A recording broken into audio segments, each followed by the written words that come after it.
bienvenue dans le monde de l'animation. Aujourd'hui je vais vous parler des sorties des films d'animation et des films hors animation mais qui se rapprochent de l'animation au mois de mai 2023. Et il y a quelques films que j'ai vraiment envie de voir, donc je vais vous en parler tout de suite, c'est parti.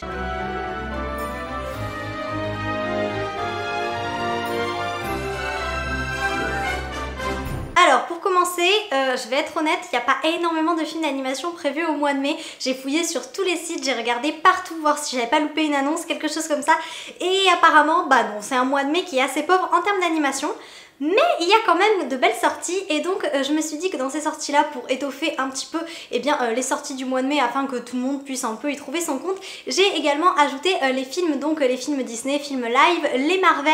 mais également quelques sorties qui peuvent se rapprocher en fait de certains films d'animation ou du moins qui sont adaptés de films d'animation. Donc voilà, je pense qu'il y en a un petit peu pour tout le monde. La première sortie dont je vais vous parler, je pense que vous n'avez pas pu la manquer puisqu'elle est un peu partout, ce sera le 3 mai et ça sera le dernier volet de la saga Les Gardiens de la Galaxie, donc Les Gardiens de la Galaxie volume 3, où nous allons retrouver Gamora avec sa perte de mémoire, si j'ai bien compris ce qui allait se passer. Et pour ma part j'ai quand même très hâte de le voir, j'ai raté aucun des Gardiens de la Galaxie au cinéma, donc voilà, c'est vraiment un film que j'attends quand même. Et si d'habitude je parle pas des sorties Marvel, je pense que celle-là c'est celle qui m'intéresse le plus en général, Black Panther, Les Gardiens de la Galaxie, voilà tout ça. Donc c'est Les Gardiens de la Galaxie, c'est pour ça que je tenais quand même à en parler et je vais vous lire le petit résumé. Les Gardiens de la Galaxie vont devoir combattre à nouveau Aisha, la prêtresse des souverains, faire face au créateur de Rocket qui veut le récupérer à tout prix et défier Adam Warlock, prêt à tout pour les tuer. Nous avons donc un très court résumé de ce que va être ce troisième volet des Gardiens de la Galaxie, avec tout le cast original, hein, tous les acteurs sont présents et sincèrement, moi j'ai très hâte de le découvrir. J'ai vu d'ailleurs que les acteurs étaient venus à Disneyland Paris pour une rencontre un petit peu spéciale avec une présentation et une avant-première du film et franchement, mais d'ailleurs il y avait certains acteurs que je n'avais jamais vus, on va dire, dans leur version normale, en dehors du film, donc j'ai été assez surprise de leur physique et j'étais vraiment en fait contente de les voir pour de vrai parce qu'en fait je m'intéresse pas spécialement aux acteurs, moi, enfin j'aime le film, quand j'aime un film, mais je l'aime pas spécialement pour ses acteurs, j'aime l'acteur dans le rôle de son personnage, mais après sa vie privée en fait je m'en fiche, donc je ne m'étais jamais intéressée au physique des acteurs et à part Chris Pratt que j'ai vu dans pas mal de films, les autres je les connaissais pas forcément et je trouve que cet événement à Disneyland Paris qui a été un petit peu relayé sur tous les réseaux était très intéressant. Le 12 mai il va y avoir une nouvelle sortie originale sur Disney+, et si ce n'est pas un film d'animation, ça reste quand même une sortie des studios Disney et donc c'est pour ça que je tenais à en parler. À la suite du décès de son père, le jeune Caleb Channing, qui a toujours grandi et vécu sur une colonie minière lunaire, s'apprête à déménager sur une idyllique planète lointaine. Mais afin de répondre aux dernières volontés du défunt, il s'empare avant de partir d'un véhicule d'extraction et, en compagnie de ses trois meilleurs amis, Dylan, Borney et Marcus, et d'Addison, une nouvelle arrivante tout droit venue de la Terre, décide d'explorer un mystérieux cratère. Je n'en sais guère plus sur le film puisque je l'ai trouvé en faisant mes recherches, je n'ai pas vu d'affiches promotionnelles ou quoi que ce soit d'autre. Alors je sais pas si Disney a essayé de cacher ce film ou s'ils en ont rien à faire, mais en tout cas, après avoir vu quelques images, je trouve quand même le concept assez sympa. Bon, c'est un film jeune avec de jeunes acteurs, mais pourquoi pas, je me dis ça fera une autre distraction. De toute façon Disney+, c'est une plateforme que je trouve malheureusement pas très intéressante. Autant Netflix on a de bonnes sorties, autant Disney+, il se passe pas grand chose finalement en dehors des classiques d'animation et après du programme Stars, et moi je ne comprends pas en fait pourquoi le programme Stars est forcément inclus dans Disney+, parce que personnellement j'ai Disney+, pour Disney+, pas pour le programme Stars, donc je me dis que ça devrait être quand même en option en fait, ça devrait être un supplément en option. Et donc si on se concentre uniquement sur la partie Disney+, c'est vrai qu'il se passe pas grand chose, donc je suis contente qu'il y ait un nouveau film ce mois-ci et j'espère que ça sera une bonne découverte. Ensuite, le 24 mai va sortir un film qui encore une fois n'est pas un film d'animation mais qui est très lié au film d'animation, je vais vous expliquer tout ça. Il faut savoir, j'en ai déjà parlé dans plusieurs vidéos, j'ai eu un énorme coup de cœur pour le film d'animation japonais Les Chevaliers du Zodiaque qui est inspiré du manga, de la série de manga Saint Seiya, et pour moi c'est un de mes plus gros coups de cœur. Et cette fois-ci le manga Saint Seiya est une nouvelle fois réadapté, mais cette fois-ci avec des acteurs, donc un film en prise de vue réelle qui va énormément s'inspirer, d'après les images que tu peux voir, quand même du film d'animation qui est déjà sorti, donc c'est pour ça que j'en parle puisque ça reste quand même adapté d'un animé, c'est un lien pour moi avec l'animation, avec les mangas, enfin bref, voilà, manga, animation, animé, tout se tient, voilà. Et je tenais donc à parler de ce film puisque pour ceux qui ont vu le film d'animation, peut-être que je me dis ça peut vous intéresser de voir ce film live action, et sincèrement moi j'ai très hâte de le voir parce que j'ai tellement aimé la version animée que je me dis que je ne peux qu'aimer quand même ce film. Après peut-être pas autant, mais en tout cas, je ne m'attends pas à une déception et je pense quand même que ça sera un très bon film. Seiya, un adolescent au caractère bien trempé, a l'habitude de participer à des combats pour gagner de quoi survivre dans la rue, tout en recherchant sa sœur qui a été enlevée. Durant un combat, il puise involontairement dans ses pouvoirs mystiques insoupçonnés et se retrouve propulsé dans un monde où il rencontrera des chevaliers en armure, tirant leur puissance d'un entraînement magique ancestral, et Athéna, une déesse réincarnée qui a besoin de sa protection. S'il veut survivre, il devra affronter son destin et tout sacrifier pour prendre la place qui lui revient parmi les chevaliers du Zodiaque. Pour ceux qui ont vu les chevaliers du Zodiaque, la légende du sanctuaire, ce résumé diffère un petit peu du film et même des mangas Saint Seiya en général.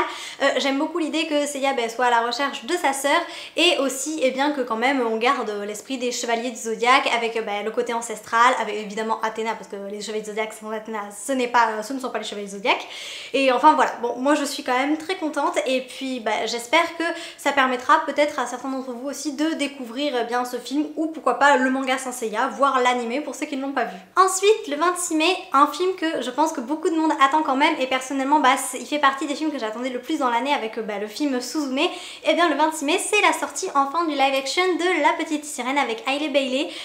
Personnellement j'avais déjà fait une vidéo sur la bande annonce, ce film m'enthousiasme énormément, j'ai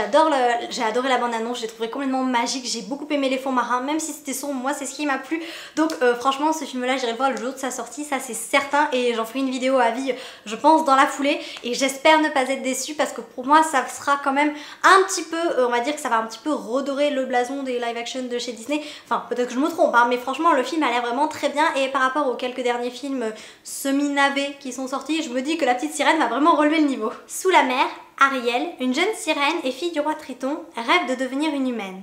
Un soir, après une dispute avec son père, elle s'enfuit loin du palais. C'est alors qu'une énorme tempête éclate en mer, et c'est là qu'elle sauve de la noyade le jeune et beau prince Eric, dont elle tombe éperdument amoureuse. Afin de pouvoir retrouver la personne qu'elle aime, la sorcière des océans, Ursula, lui propose de donner sa voix en échange de jambes humaines. Bon, vous l'aurez compris, c'est l'histoire bien traditionnelle de La Petite Sirène. Néanmoins, ce live action, ce remake va apporter son lot de nouveautés, notamment avec Eureka, qui ne sera pas un mâle, mais qui sera une femelle, et dont l'espèce d'oiseau a changé pour s'adapter et pour notamment aller sous l'eau.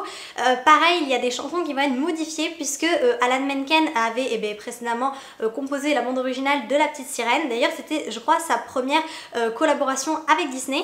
Et pour ce remake live, il travaille avec Lin-Manuel Miranda, un très grand compositeur qui par exemple a composé la bande originale d'Encanto, et donc je pense qu'à eux deux ils vont vraiment faire quelque chose de très très bon, même si je regrette l'absence de certaines chansons, puisque par exemple Embrasse-la a été supprimée, car selon certaines personnes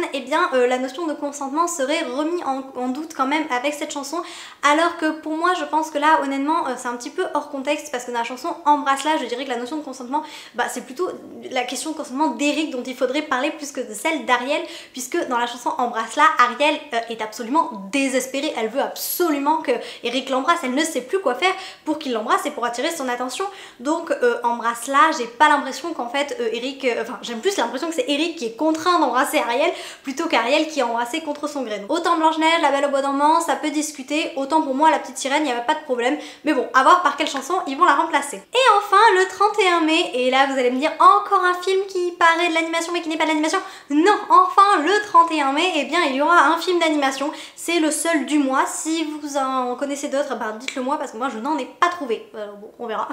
Mais en attendant, le seul film d'animation qui sort ce mois-ci c'est Spider-Man Across the Multiverse, et donc moi je n'ai pas du tout suivi, je sais qu'apparemment il y avait un premier volet ou du moins il y a eu quelque chose avant, moi je ne m'y connais absolument pas. Ça, les Spider-Man en animé, j'ai déjà vu, moi j'ai vu les classiques quoi, avec Tom Holland, j'ai même pas vu les autres, honte à moi. Si, un avec Andrew Garfield si ça compte, mais bon autrement je ne les connaissais pas, et j'ai vu la bande annonce au cinéma en allant voir je sais plus quel film du reste, mais bon bref, et j'ai adoré ce graphisme, cette 2D, j'ai l'impression qu'il y a quand même de l'animation un peu en 3D, ça fait très bande dessinée, et franchement je suis tombée red dingue du graphisme, j'ai trouvé ça super bien fait, donc je pense que j'irai le voir juste pour le graphisme parce que je suis peut-être pas tant tentée par l'histoire que ça. Spider-Man c'est pas un héros avec lequel j'accroche particulièrement, mais franchement juste pour voir cette technique d'animation j'irai le voir. Miles Morales, oups, revient pour une aventure épique qui entraînera notre héros sympa originaire de Brooklyn à travers le multiverse pour unir ses forces à celles de Gwen Stacy et une nouvelle équipe de super-héros. ensemble, ils vont faire face au méchant le plus puissant qu'il n'ait jamais affronté. Et ben voilà, c'est tout pour ces sorties du mois de mai. N'hésitez pas à me dire laquelle vous tente le plus. Personnellement, La Petite Sirène est tout en haut, très loin devant, et suivi quand même après par Les Chevaliers du Zodiaque, voilà, en espérant que ça se rapproche un petit peu du film d'animation que j'aime tant.